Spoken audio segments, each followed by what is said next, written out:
യേശു നിന്നെ വിളിക്കുന്നു, യേശു നിന്നെ വിളിക്കുന്നു. കാൽവരിയിൽ ഉയിർത്തന്നവനാം യേശു നിന്നെ വിളിക്കുന്നു. കാൽവരിയിൽ ഉയിർത്തന്നവനാം യേശു നിന്നെ വിളിക്കുന്നു.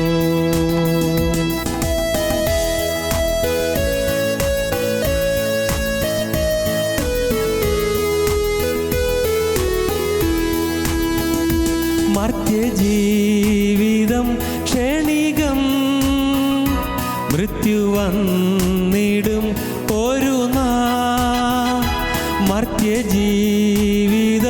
ക്ഷണികം, മൃത്യു വന്നിടും ഒരു നാൾ. മറക്കാതെ നിന്നോട് ആത്മരക്ഷ മുന്നമേ നീ പ്രാപിക്കുവാൻ.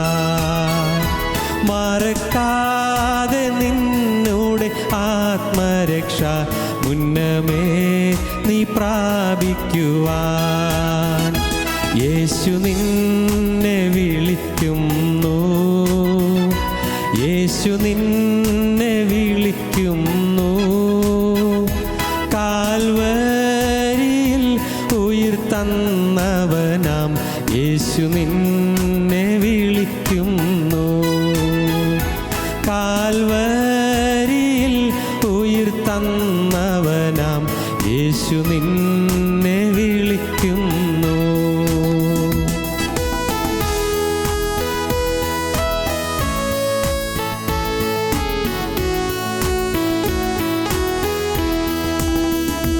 പാപത്തിൻ്റെ ഭാരത്തിനാൽ പാരം കേണു വലഞ്ഞിടുമോ. പാപത്തിൻ്റെ ഭാരത്തിനാൽ പാരം കേണു വലഞ്ഞിടുമോ. പരനേശുവിൽ നിന്റെ പാപത്തിൻ്റെ പരിഹാരം കണ്ടിടുവാൻ. പരനേശുവിൽ നിന്റെ പാപത്തിൻ്റെ പരിഹാരം കണ്ടിടുവാൻ. യേശു നിന്നെ വിളിക്കുന്നു, യേശു നിന്നെ വിളിക്കുന്നു. കാൽവരിയിൽ ഉയിർത്തന്നവനാം യേശു നിന്നെ വിളിക്കുന്നു. കാൽവരിയിൽ ഉയിർത്തന്നവനാം യേശു നിന്നെ വിളിക്കുന്നു.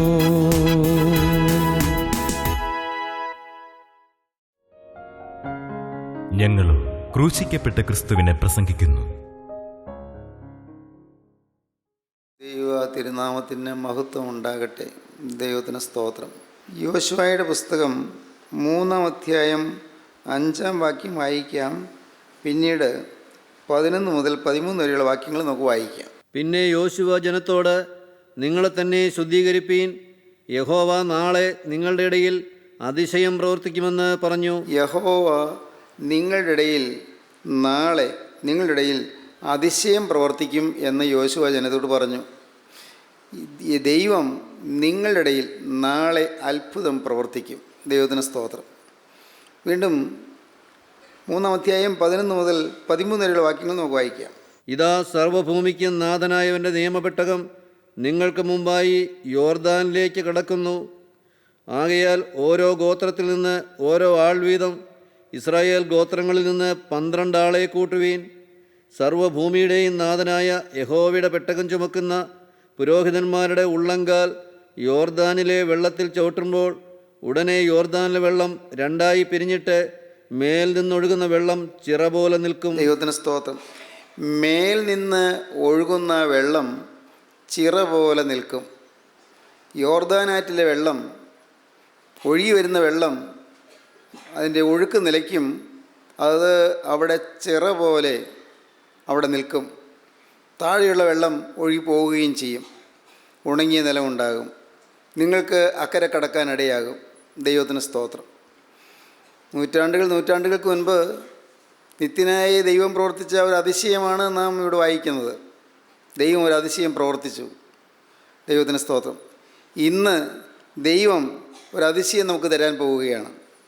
ഇന്ന് നിങ്ങളെ തന്നെ നിങ്ങൾ ശുദ്ധീകരിപ്പീൻ, യഹോവ നാളെ നിങ്ങളുടെ ഇടയിൽ അതിശയം പ്രവർത്തിക്കും.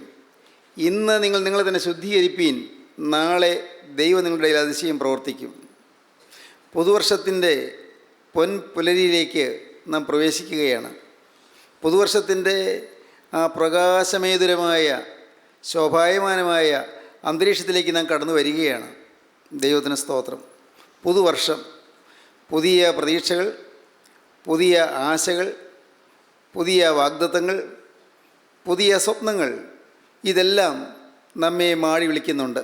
പുതിയ വർഷം പുതിയ സ്വപ്നങ്ങളോടെ, പുതിയ ആവേശത്തോടെ നാം പുതുവർഷത്തിലേക്ക് പ്രവേശിക്കുകയാണ്. ദൈവത്തിന് സ്തോത്രം. ഇവിടെ ദൈവം പറയുന്നു, ഇന്ന് നിങ്ങളെ തന്നെ ശുദ്ധീകരിപ്പീൻ, നാളെ നിങ്ങളുടെ ഇടയിൽ രഹസ്യം ഞാൻ പ്രവർത്തിക്കും. ഇന്ന് നിങ്ങളുടെ ഇടയിൽ നിങ്ങളെ തന്നെ ശുദ്ധീകരിപ്പീൻ. ഞാൻ നിങ്ങളുടെ കൂടെയുണ്ട്, നിങ്ങളുടെ കൂടെ തന്നെയുണ്ട്. കഴിഞ്ഞ 40 കൊല്ലമായി ജനം ഈജിപ്തിൽ നിന്ന് പുറപ്പെട്ടു വരികയായിരുന്നു. മരുഭൂമിയിൽ കൂടി യാത്ര ചെയ്ത് വരികയായിരുന്നു. ക്ലേശഭൂയിഷ്ടമായ യാത്രയാണ്. എത്ര സംഭവബഹുലമായിരുന്നു ആ ജീവിതം. ക്ലേശം നിറഞ്ഞ യാത്ര, ദുരിതം നിറഞ്ഞ യാത്ര, മണൽക്കാട്ടിൽ കൂടെയുള്ള യാത്ര, മണലാരണ്യത്തിൽ കൂടി ചുട്ടുപഴുത്ത മണൽപ്പരപ്പിലൂടെ നടന്നു നീങ്ങിയ ക്ലേശകരമായ യാത്ര. 600,000 പുറപ്പെട്ടത്. ആ പുറപ്പെട്ടവരിൽ 2 പേർ മാത്രമേ ഇപ്പോൾ ജീവനോടുകൂടിയുള്ളൂ. ബാക്കിയുള്ളവരെല്ലാവരും മരുഭൂമിയിൽ പെട്ടുപോയി. അവരുടെ മക്കളാണ് ഇതിൻ്റെ കൂടെയുള്ളത്. പുറപ്പെട്ടവർ 600,000 പേര്, അല്ലെങ്കിൽ 6 ലക്ഷം പേര്. പക്ഷേ ഇപ്പോൾ അതിൽ 2 പേർ മാത്രമേ ആ പുറപ്പെട്ടവരിൽ ഇപ്പോൾ ജീവനോടുകൂടി ഇരിപ്പുള്ളൂ. അതൊന്ന് യോശുവയും മറ്റത് കാലേബുമാണ്. ദൈവത്തിന് സ്തോത്രം. അങ്ങനെയാണല്ലോ ജീവിതം. ദൈവത്തിന് സ്തോത്രം. അല്ലേ? അങ്ങനെയാണല്ലോ ജീവിതത്തിന്. എങ്ങനെയാണല്ലോ മാറി മറയുന്ന ജീവിതം, മാറ്റം വരുന്ന ജീവിതം, എന്നും മാറ്റം തന്നെ. പ്രിയപ്പെട്ടവർ കടന്നു പോകുന്നു. ഏറ്റവും പ്രിയപ്പെട്ടവർ നമുക്ക് ഇനി ഒരിക്കലും കണ്ടുമുട്ടാൻ പറ്റാത്ത അനന്തതയിലേക്ക് മാറിപ്പോകുന്നു. അനന്തതയിലേക്ക്, നിത്യതയിലേക്ക് മാറിപ്പോകുന്നു. ഇന്ന് ഈ വാക്കുകളെ കേൾക്കുന്ന നാം ഇന്ന് ഭൂമിയിൽ ജീവനോട്ടിരിക്കുന്നു. അത് തന്നെ ഒരു അത്ഭുതമാണല്ലോ. ഏതെല്ലാം ദുരിതങ്ങളെയാണ് നേരിട്ടത്, എന്തെല്ലാം പ്രശ്നങ്ങളാണ് നമുക്ക് അഭിമുഖീകരിക്കേണ്ടി വന്നത്, എന്തെല്ലാം യാതനകളെയാണെന്ന് നേരിട്ടത്.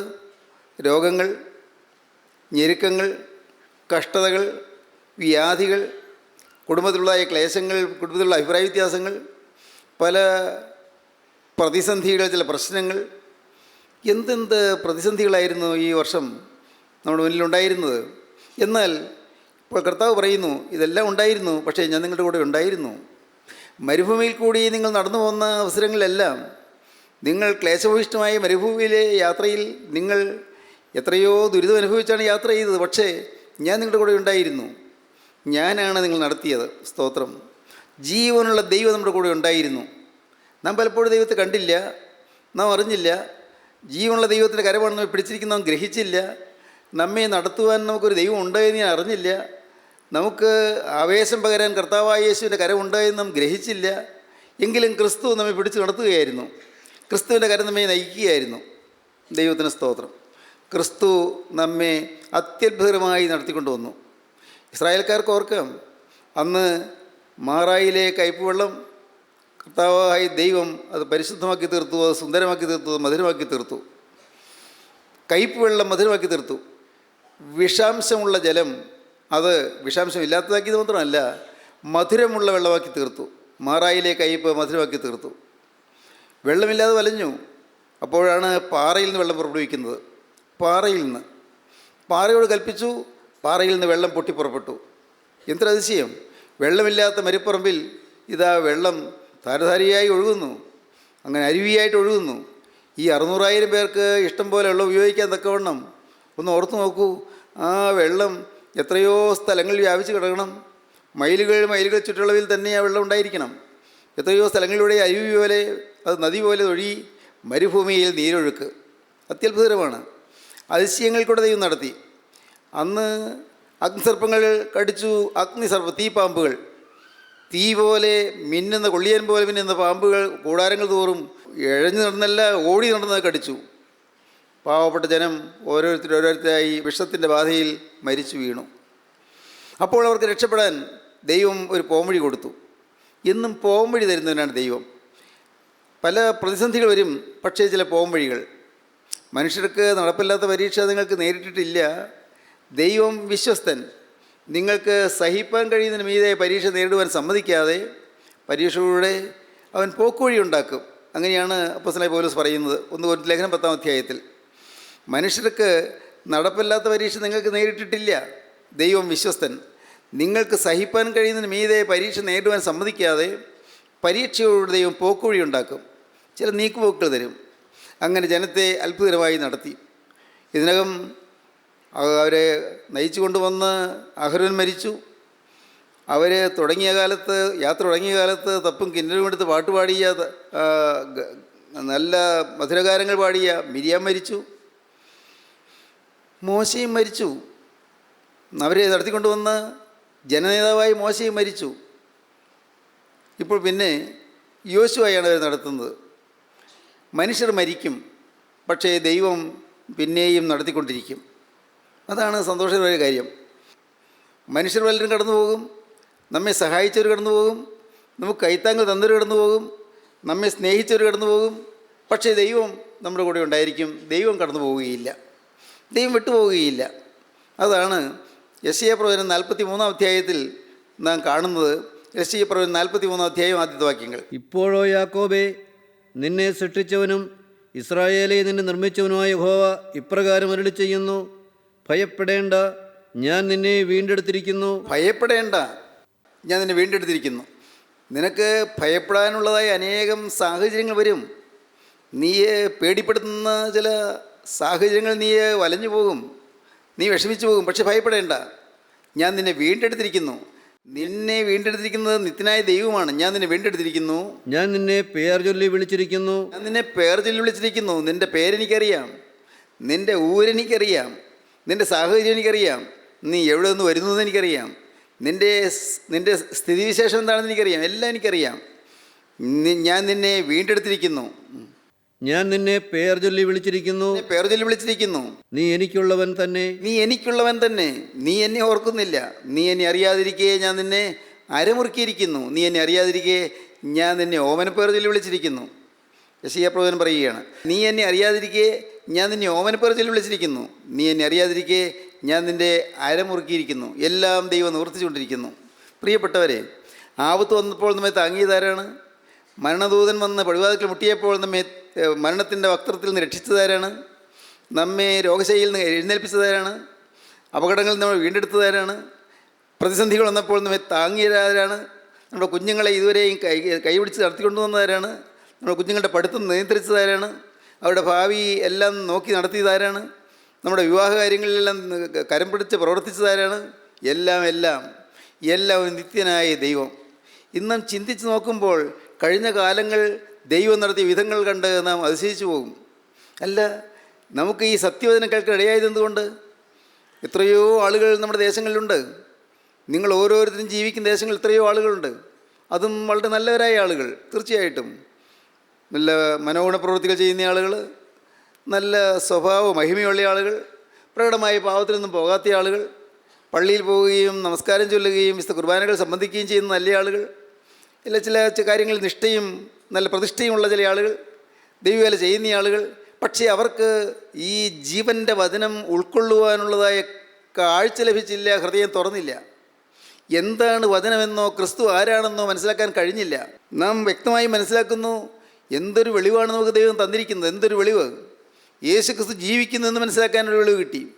യേശു ക്രിസ്തു ജീവിക്കുന്ന ഒരു അറിവല്ല, യേശു ക്രിസ്തു ജീവിക്കുന്നു എന്നുള്ളത് നമുക്കൊരു അനുഭവമായി തീർന്നു. ക്രിസ്തു നമ്മുടെ ഹൃദയത്തിൽ വാഴുന്നു എന്ന് നമുക്ക് അനുഭവിക്കാൻ കഴിഞ്ഞു. നമ്മുടെ പാപങ്ങളെ ഓർത്ത് കരയാൻ നമുക്ക് കഴിഞ്ഞു. നമുക്കൊരു അനുതാപമുള്ള ഹൃദയം തന്നു, നമുക്കൊരു തകർന്ന ഹൃദയം തന്നു. നമുക്ക് ഹൃദയം തകർന്ന് കരഞ്ഞ് എൻ്റെ കർത്താവേ പാപങ്ങൾ ഇന്നിൻ്റെ പാപങ്ങൾ എനിക്കുണ്ടല്ലോ എന്ന് പറഞ്ഞ് കരയുവാനുള്ളതായ കുറ്റബോധവും പാവബോധവും നമുക്ക് തന്നു. ഹൃദയത്തിന് തകർച്ച തന്നു. നമ്മുടെ ജീവിതത്തിന് നവോന്മേഷം പകർന്നു തന്നു. ചൈതന്യവത്തായ ഒരു ജീവിതത്തിലേക്ക് നമ്മെ കർത്താവ് കൊണ്ടുവന്നു. നല്ല ജീവസുറ്റ ആത്മാവിൻ്റെ വചനങ്ങളുടെ മുമ്പിൽ നിന്ന് കൊണ്ടുവന്ന് നമ്മെ കർത്താവിൻ്റെ വചനം കൊണ്ട് നമ്മെ അഭിഷേകം ചെയ്തു. വചനാഭിഷേകം, വചനം കൊണ്ട് നമ്മെ അഭിഷേകം ചെയ്തു. വചനത്തിൽ നമ്മെ കുളിപ്പിച്ചു. സ്തോത്രം. വചനത്തിൽ നമ്മെ കുളിപ്പിച്ചു. വചനം കൊണ്ട് നമ്മെ ശുദ്ധീകരിച്ചു. ഇതുവരെയും നടത്തിക്കൊണ്ട വിധങ്ങൾ ഓർക്കുമ്പോൾ ഇന്ന് അത്ഭുതപ്പെട്ടു പോകും. ദൈവത്തിന് സ്തോത്രം. പ്രിയപ്പെട്ടവരെ, ജനത്തെ ദൈവം അതുവരെയും നടത്തിക്കൊണ്ടുവന്നു. ഇപ്പോഴിതാ യോർദാൻ്റെ തീരത്തെത്തിയിരിക്കുകയാണ്. യോർദാൻ്റെ തീരത്ത് യോശുവയ്ക്ക് സംശയമൊന്നുമില്ല, കാരണം ദൈവം കൂടെ ഉണ്ടെന്നറിയാം. എങ്കിലും ഒരു വലിയ ഗൗരവമേറിയ പ്രശ്നത്തിലേക്ക് വരികയാണ്. ഈ യോർദാൻ എങ്ങനെ കടക്കും? പക്ഷേ യോശുവയ്ക്ക് അറിയാം, പണ്ട് ചെങ്കടൽ കടന്നപ്പോൾ ദൈവം അത്ഭുതം പ്രവർത്തിച്ചത്. ചെങ്കടൽ കടന്നപ്പോൾ അന്ന് മോശയുണ്ടായിരുന്നു. ദൈവസന്നിധിയിൽ കരമുയർത്താൻ മോശയുണ്ടായിരുന്നു. ദൈവം പറഞ്ഞ കൽപ്പനയനുസരിച്ച് തൻ്റെ വടി പിടിച്ചിരിക്കുന്ന കയ്യെ നീട്ടുവാൻ മോശയുണ്ടായിരുന്നു. ദൈവത്തിൻ്റെ കൽപ്പന അനുസരിക്കുന്ന ദൈവഭൃത്യനുണ്ടായിരുന്നു.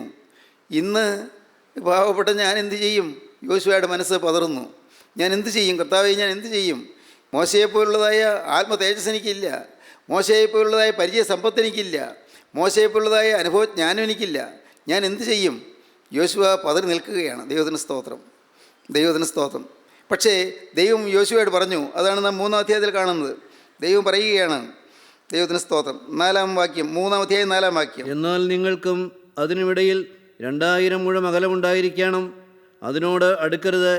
അങ്ങനെ നിങ്ങൾ പോകേണ്ടുന്ന വഴി അറിയും. ഈ വഴിക്ക് നിങ്ങൾ മുമ്പേ പോയിട്ടില്ലല്ലോ. നിങ്ങൾ പോകേണ്ടുന്ന വഴി നിങ്ങൾ അറിയും. മോനെ, നീ പേടിക്കണ്ട. നീ പോകേണ്ടുന്ന വഴി ഏതാണെന്ന് നീ അറിയും. നിനക്ക് മനസ്സിലാക്കി തരും. നീ ഒന്നും വിഷമിക്കണ്ട. നിങ്ങൾ പോകേണ്ടുന്ന വഴി നിങ്ങൾ അറിയും.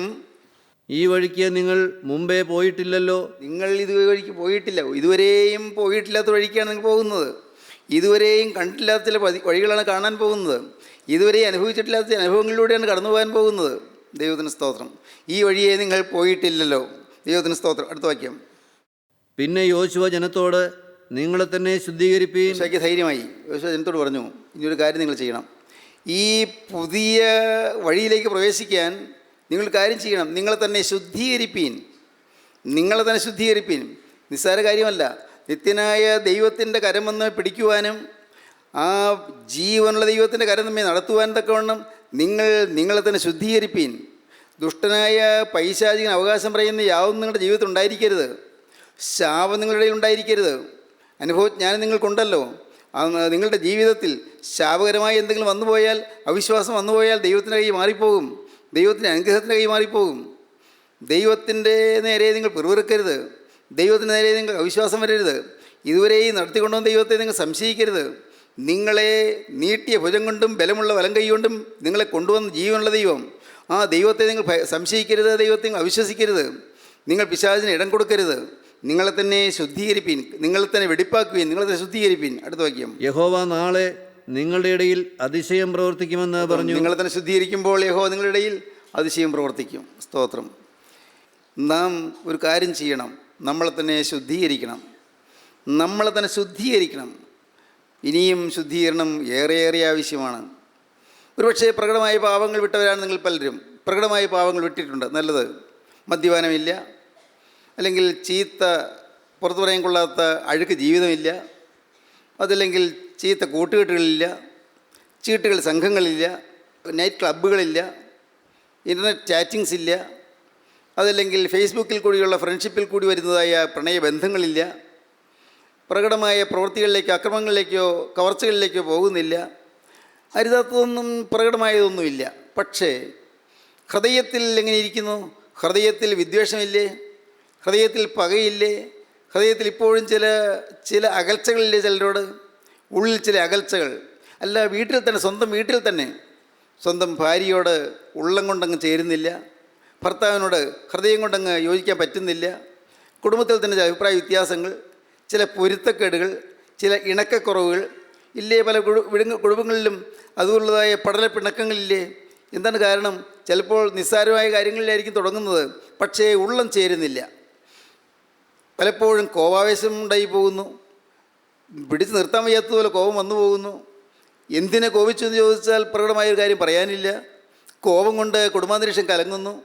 കോപം കൊണ്ട് മക്കൾ വിഷമിക്കുന്നു. അപ്പൻ്റെ അല്ലെങ്കിൽ അമ്മയുടെ കോപം കൊണ്ട് മക്കൾ വിഷമിക്കുന്നു. അപ്പൻ്റെയും അമ്മയുടെയും പരസ്പരമുള്ള നീരസം കൊണ്ടും ഇഷ്ടക്കുറവ് കൊണ്ടും പരസ്പരമുള്ള പഴിചാരൽ കൊണ്ടും മക്കളാണ് വിമിഷ്ടപ്പെടുന്നത്. അവരെ ഭാരപ്പെടുന്നു, അവർക്ക് പഠിക്കാൻ പറ്റുന്നില്ല, അവർക്ക് ഒന്ന് വായിക്കാൻ പറ്റുന്നില്ല, കുടുംബമാകെ കലങ്ങി മറിഞ്ഞിരിക്കുന്നു, കുടുംബമാകെ അസ്വസ്ഥമായിരിക്കുന്നു. അല്ലേ? അങ്ങനെ പല കുടുംബങ്ങളും അല്ലേ? അങ്ങനെയല്ലേ? ദൈവത്തിന് സ്തോത്രം. നിങ്ങളെ തന്നെ ശുദ്ധീകരിപ്പീൻ. ഒരു പുതിയ അനുഭവം നിങ്ങൾക്ക് ലഭിക്കാൻ പോവുകയാണ്. യഹോവ നിങ്ങളുടെ ഇടയിൽ അതിശയം പ്രവർത്തിക്കാൻ പോവുകയാണ്. അതിശയം പ്രവർത്തിക്കാൻ പോവുകയാണ്. അതിശയം നിങ്ങളുടെ ഇടയിൽ പ്രവർത്തിക്കണമെങ്കിൽ, നിങ്ങളുടെ അതിശയം കാണണമെങ്കിൽ, നിങ്ങളുടെ ജീവിതത്തിൽ അത്ഭുതം നടക്കണമെങ്കിൽ, ഒരിക്കലും നിങ്ങൾക്ക് ചിന്തിക്കാൻ വയ്യാത്ത മഹാത്ഭുതം നിങ്ങളുടെ ഇടയിൽ നടക്കണമെങ്കിൽ നിങ്ങളൊരു കാര്യം ചെയ്യണം, നിങ്ങളെ തന്നെ ശുദ്ധീകരിക്കണം. ദൈവത്തിന് സ്തോത്രം. അശുദ്ധമായതൊന്നും നമ്മുടെ ഇടയിൽ കാണരുത്. അശുദ്ധമായതൊന്നും. ദൈവത്തിന് സ്തോത്രം. ദൈവത്തിന് വചനം പറയുന്നു. യെഹെസ്കേൽ പ്രവാചകൻ്റെ പുസ്തകം എടുക്കൂ. യെഹെസ്കേൽ പ്രവാചകൻ്റെ പുസ്തകത്തിൽ നാം വായിക്കുന്നു, അതിർത്തിക്കകമെല്ലാം വിശുദ്ധമായിരിക്കണം, അതാണ് ആലയത്തെക്കുറിച്ചുള്ള പ്രമാണമെന്ന്. യെഹെസ്കേൽ പ്രവാചകൻ്റെ പുസ്തകം 43 അധ്യായത്തിൻ്റെ 12 വാക്യം വായിക്കാം. ഇതാകുന്നു ആലയത്തെക്കുറിച്ചുള്ള പ്രമാണം. പർവ്വതത്തിൻ്റെ മുകളിൽ അതിൻ്റെ അതിർത്തിക്കകമെല്ലാം അതിവിശുദ്ധമായിരിക്കണം. പർവ്വതത്തിൻ്റെ മുകളിൽ അതിൻ്റെ അതിർത്തിക്ക് അകമെല്ലാം വിശുദ്ധമായിരിക്കണം. അതെ, ഇതാകുന്നു ആലയത്തെക്കുറിച്ചുള്ള പ്രമാണം. അതെ, ഇതാകുന്നു ആലയത്തെക്കുറിച്ചുള്ള പ്രമാണം. പർവ്വതത്തിൻ്റെ മുകളിൽ അതിൻ്റെ അതിർത്തിക്ക് അകമെല്ലാം അതിവിശുദ്ധമായിരിക്കണം. ദൈവത്തിന് സ്തോത്രം. ദൈവത്തിൻ്റെ സാന്നിധ്യം നമുക്ക് അനുഭവിക്കത്തക്കവണ്ണം അതിവിശുദ്ധമായിരിക്കണം. നമ്മുടെ ഓരോ ചലനവും വിശുദ്ധമായിരിക്കണം. ദൈവത്തിന് സ്തോത്രം. നിഷ്കളങ്കമായിരിക്കണം. ദുരുദ്ദേശങ്ങളൊന്നും ഉണ്ടായിരിക്കരുത്. അകത്ത് കയ്പ് വെച്ചുകൊണ്ടായിരിക്കരുത്. നമ്മുടെ ആത്മീയമായ പ്രവർത്തനങ്ങൾ പോലും കയ്പുറ്റതായി പോകരുത്. ഏതെങ്കിലും തരത്തിൽ സ്വാർത്ഥതയോ സ്വന്തം പ്രശംസയോ ഉള്ളതായി പോകരുത്. സ്വന്തം സ്ഥാനമോ സ്വന്തം മഹത്വമോ നേടുന്നതായി പോകരുത്. എല്ലാം തിരുനാമ മഹത്വത്തിനായിരിക്കണം. വാക്കിനാലോ ക്രിയയാലോ എന്തു ചെയ്താലും സകലവും കർത്താവായ യേശുവിൻ്റെ നാമത്തിൽ ചെയ്തും അവൻ മുഖാന്തരം പിതാവായ ദൈവത്തിന് സ്തോത്രം പറഞ്ഞുകൊണ്ടിരിപ്പീൻ.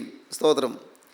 വാക്കിനാലോ ക്രിയയാലോ എന്തു ചെയ്താലും സകലവും കർത്താവായ യേശുവിൻ്റെ നാമത്തിൽ ചെയ്തും അവൻ മുഖാന്തരം പിതാവായ ദൈവത്തിന് സ്തോത്രം പറഞ്ഞുകൊണ്ടിരിപ്പീൻ.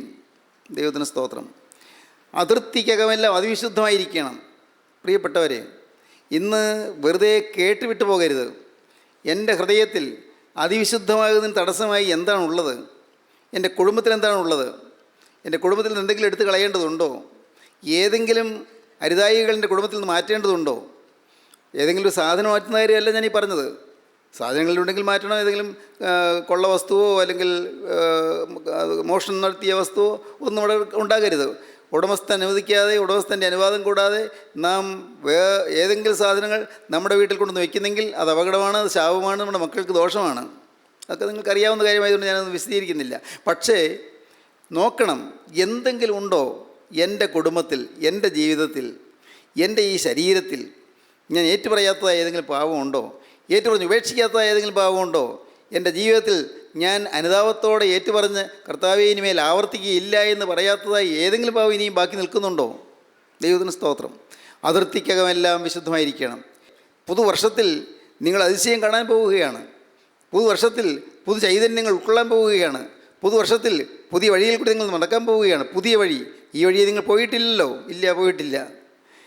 എന്താണ് നമുക്കറിയാൻ പാടില്ല. നാം ചിന്തിക്കാറുള്ളൊരു വാക്യമുണ്ടല്ലോ, ഓർക്കുന്നുണ്ടോ? Yesterday is A history and tomorrow is A mystery and today is A gift. Yesterday is A history, അത് ചരിത്രമായിപ്പോയി. ഇന്നലെ ഒരു ചരിത്രമാണ്. Yesterday is A history.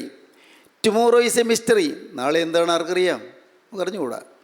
Today is A gift. ഇന്ന് ഒരു ഗിഫ്റ്റാണ്. നമുക്ക് സമ്മാനം കിട്ടിയിരിക്കുകയാണ്. ഈ ടുഡേ എന്ന് പറയുന്ന ഇന്ന് ഞാൻ എന്നെ തന്നെ ശുദ്ധീകരിക്കണം. എന്നാൽ നാളത്തെ മിസ്റ്ററി എനിക്ക് സമ്പൂർണ്ണമായും സൗഭാഗ്യവത്താക്കി തീർക്കാൻ സാധിക്കും. സൗഭാഗ്യകരമാക്കി തീർക്കാൻ സാധിക്കും. നാളത്തെ മിസ്റ്ററി, നാളത്തെ രഹസ്യം എന്താണെന്ന് അറിഞ്ഞൂടാ ഇപ്പോൾ. പക്ഷേ അത് മനോഹരമാക്കി തീർക്കാൻ സാധിക്കും എന്ന് ഞാൻ എന്നെ തന്നെ വിശദീകരിക്കുക.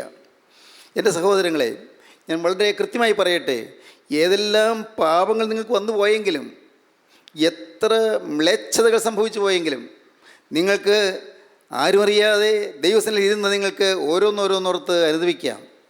എണ്ണി ദൈവത്തോട് പറയാം. കർത്താവിനോട് തുറന്നു പറയാം. കർത്താവേ, എനിക്ക് പരിഹാരം ചെയ്യാൻ എന്നെക്കൊണ്ട് സാധ്യമല്ലല്ലോ, ഇതിന് പ്രായശ്ചിത്തം ചെയ്യാൻ എന്നെക്കൊണ്ട് കഴിവില്ലല്ലോ. കർത്താവേ, എനിക്ക് ഈ പാപത്തിൽ നിന്നൊരു മോചനം തരണം. ഈ പാപത്തിൻ്റെ ഹീനമായ അവസ്ഥയിൽ നിന്ന് എനിക്കൊരു കരയേറ്റം തരണം. എൻ്റെ മേലുള്ള സകല അശുദ്ധിയും മാറ്റി പൈശാചികൻ അവകാശമുള്ളതെല്ലാം എന്നിൽ നിന്ന് മാറ്റി നീ എന്നെ വിശുദ്ധീകരിക്കണം. ദൈവത്തിന് സ്തോത്രം. അങ്ങനെ നാം പ്രാർത്ഥിക്കുമ്പോൾ ദൈവത്തിൻ്റെ കൃപ നമ്മെ വന്ന് മൂടും. അപ്പോഴാണ് കർത്താവായ യേശുവിൻ്റെ തിരക്തം നമ്മെ ശുദ്ധീകരിക്കുന്നത്. യേശുക്രിസ്തുവിൻ്റെ തിരക്തം നമ്മെ ശുദ്ധീകരിക്കും. ദൈവത്തിന് സ്തോത്രം. ഈ വാക്കുകളെല്ലാം നമുക്കറിയാവുന്നതല്ലേ? തിരക്തം നമ്മെ ശുദ്ധീകരിക്കുന്നത് ഇവിടെ ഇരിക്കുന്ന കൊച്ചുകുട്ടികൾക്ക് പോലും അറിയാം. എന്നാൽ അത് നാം അനുഭവിച്ചിട്ടുണ്ടോ? യേശുക്രിസ്തുവിൻ്റെ രക്തം സകല പാപം പോക്കി ശുദ്ധീകരിക്കുന്നെന്ന് വചനം കേട്ടാൽ പോരാ, വചനം അറിഞ്ഞാൽ പോരാ, നാം അത് അനുഭവിച്ചിട്ടുണ്ടോ? അനുഭവജ്ഞാനം. യേശുക്രിസ്തുവിൻ്റെ തിരക്തം എന്നെ കഴുകി എന്നുള്ളൊരു ഉറപ്പ്. ഇതുവരെ വന്നുപോയ സകല പാപങ്ങളും യേശുക്രിസ്തുവിൻ്റെ രക്തത്താൽ കഴുകി എന്നുള്ളതായ ഒരു ഉറപ്പ്. എല്ലാം ഞാൻ അനുതാപത്തോടെ ഏറ്റു പറഞ്ഞു എന്നുള്ളതായ ഒരു ഉറപ്പ്. എൻ്റെ പ്രിയ സഹോദരങ്ങളെ, ഒരു മനുഷ്യന് ലഭിക്കാവുന്ന ഏറ്റവും വലിയ ഭാഗ്യം പാപമോചനമാണ്, പാപക്ഷമയാണ്. പാപക്ഷമ പ്രാപിച്ചിട്ട് വേണം നമുക്ക് നാളെയിലേക്ക് പ്രവേശിക്കാൻ. പാപക്ഷമ പ്രാപിച്ചിട്ട് വേണം നമുക്ക് പുതുവർഷത്തിലേക്ക് പ്രവേശിക്കാൻ. പാപക്ഷമ, പാപമോചനം. വന്ന അകൃത്യങ്ങളെല്ലാം മാറിക്കിട്ടണം. ദുഷ്ടൻ അവകാശം പറയുന്ന, പൈശാചികൻ അവകാശം പറയുന്ന എല്ലാ തിന്മയും നമ്മിൽ നിന്ന് മാറിപ്പോകണം. യേശുക്രിസ്തുവിന്റെ തിരുരക്തത്താൽ എല്ലാം കവർ ചെയ്യണം, എല്ലാം ആവരണം ചെയ്യപ്പെടണം, എല്ലാം മൂടി, എല്ലാം കവർ ചെയ്ത് നമുക്ക് ഒരു പാപവും പുറത്ത് കാണാത്ത വിധത്തിൽ ആ പാപ സ്വഭാവം പോലും കവർ ചെയ്ത് തരണം. സ്തോത്രം. യേശുക്രിസ്തുവിന്റെ തിരുരക്തം നമ്മെ കവർ ചെയ്യണം, നമ്മെ ആവരണം ചെയ്യണം. തിരുരക്തത്താലുള്ള ആവരണം. ഹല്ലേലൂയ, ദൈവത്തിന് സ്തോത്രം. ഇന്ന് നിങ്ങൾക്കത് ആഗ്രഹിക്കാമോ? യേശുക്രിസ്തുവിനോട് നിങ്ങൾക്ക് യാചിക്കാമോ? കർത്താവേ, എൻ്റെ മേൽ നിന്റെ തിരുരക്തം വന്ന് മൂടണമേ, നിന്റെ തിരക്തം വന്ന് എൻ്റെ മേൽ പതിയണമേ, ആ തിരക്തത്താൽ നീ ആച്ഛാദനം ചെയ്യണമേ. ഹല്ലേലൂയ, ദൈവത്തിന് സ്തോത്രം. തിരക്തത്താൽ നീ ആവരണം ചെയ്യണമേ, തിരക്തത്താൽ എന്നെ പൊതിയണമേ. ദൈവത്തിന് സ്തോത്രം. കർത്താവേ, ആ തിരക്തത്താലുള്ള ആവരണം കൊണ്ട് മാത്രമേ എനിക്ക് പാപത്തിന് മേൽ ജയം കിട്ടുകയുള്ളൂ, എനിക്ക് പാപത്തിന് മേൽ എനിക്കൊരു വിജയം കിട്ടുകയുള്ളൂ, പാപത്തിൽ നിന്നൊരു കരയേറ്റം കിട്ടുകയുള്ളൂ. കർത്താവേ, എനിക്ക് അനുഗ്രഹമായ നാളെയിലേക്ക് എനിക്ക് പ്രവേശിക്കണം. പുതിയൊരു വസന്തത്തിന് തുല്യമായ കാലത്തിലേക്ക് എനിക്ക് പ്രവേശിക്കണം. വസന്തത്തിന് തുല്യമായ കാലം. ദൈവത്തിന് സ്തോത്രം. കർത്താവേ, ഒരു വസന്തകാലം നീ എനിക്ക് തരണം, അനുഗ്രഹകാലം നീ എനിക്ക് തരണം, സമാധാനകാലം നീ എനിക്ക് തരണം, സന്തോഷകാലം നീ എനിക്ക് തരണം, അഭിവൃദ്ധിയുടെ കാലം എനിക്ക് തരണം, പുരോഗതിയുടെ കാലം നീ എനിക്ക് തരണം.